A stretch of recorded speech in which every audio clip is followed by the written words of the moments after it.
அண்மை செய்தி.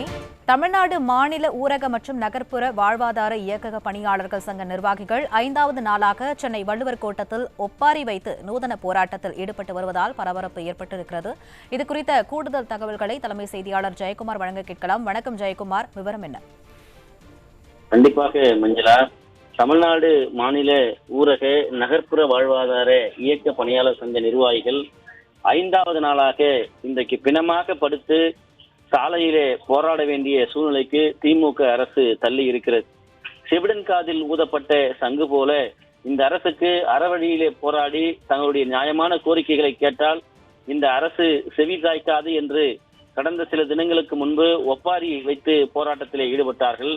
இன்றைக்கு சடலமாக மாறி நாங்கள் பிணமாக படுத்து கிடக்கிறோம், இப்போதாவது எங்களுடைய கோரிக்கைகளை நீங்கள் செவி சாய்க்க வேண்டும், நிறைவேற்ற வேண்டும் என்று பிணங்களுக்கு முன்பாக ஒப்பாரி வைத்து அழுவது போல அந்த போராட்ட களத்திலே அவர்கள் ஒப்பாரி வைத்து அழக்கூடிய அந்த காட்சி என்பது கல் நெஞ்சையும் கரைய வைக்கக்கூடிய காட்சியாகவே இருக்கிறது.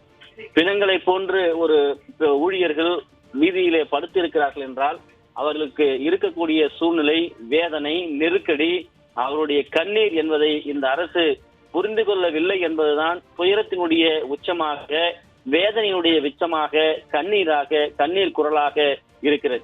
நேற்று நள்ளிரவு கூட இந்த அரசு கைது செய்து அடைத்து வைத்த மண்டபத்திலே வெளியே விடாத காரணத்தினால் தங்களுடைய கைபேசியில் இருக்கக்கூடிய டார்ச்சை வைத்து அவர்கள் இந்த அரசுக்கு எதிராக தொடர்ந்து கண்டன முழக்கங்களை இவர்கள் முன்வைத்திருக்கிறார்கள். 5வது நாளாக சென்னை நுங்கம்பாக்கம் வள்ளுவர் கோட்டம் அருகே இந்த போராட்டத்தில் ஈடுபட்டு வரக்கூடிய அந்த ஊழியர்கள் பிணமாக படுத்து கிடக்கிறார்கள், ஒப்பாரி வைத்து அழுது கொண்டிருக்கிறார்கள்.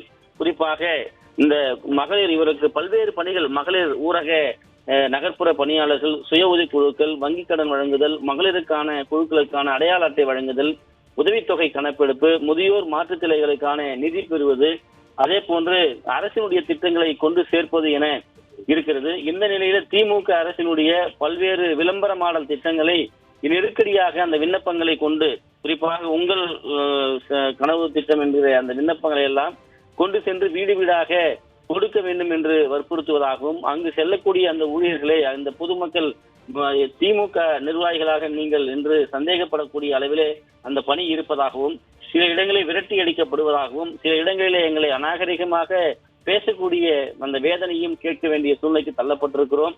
இந்த அரசு செய்திருக்கக்கூடிய செயல்பாடுகள் தான் இது போன்று மாறி இருக்கிறது.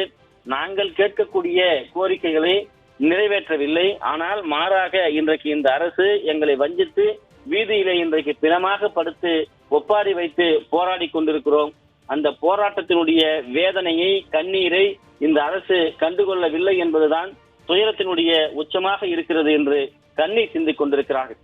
இன்றைக்கு தமிழகம் முழுவதும் போராட்ட களமாக மாறி இருக்கிறது. ஆனாலும் கூட இவர்கள் கண்டுகொள்ளாத நிலையில இன்றைக்கு இந்த அரசு எங்களை தொடர்ந்து வஞ்சித்துக் கொண்டிருக்கிறது.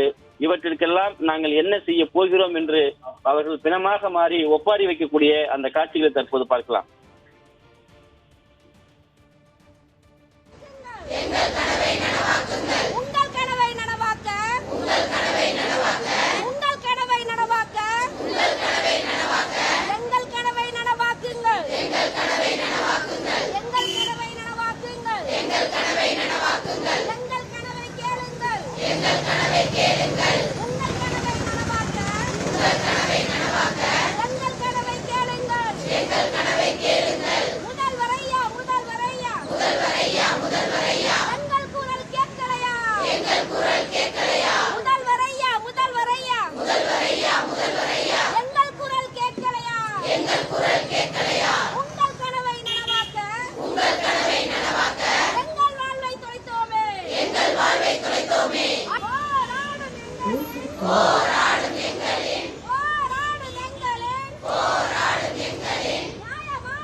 உங்கள் மனதை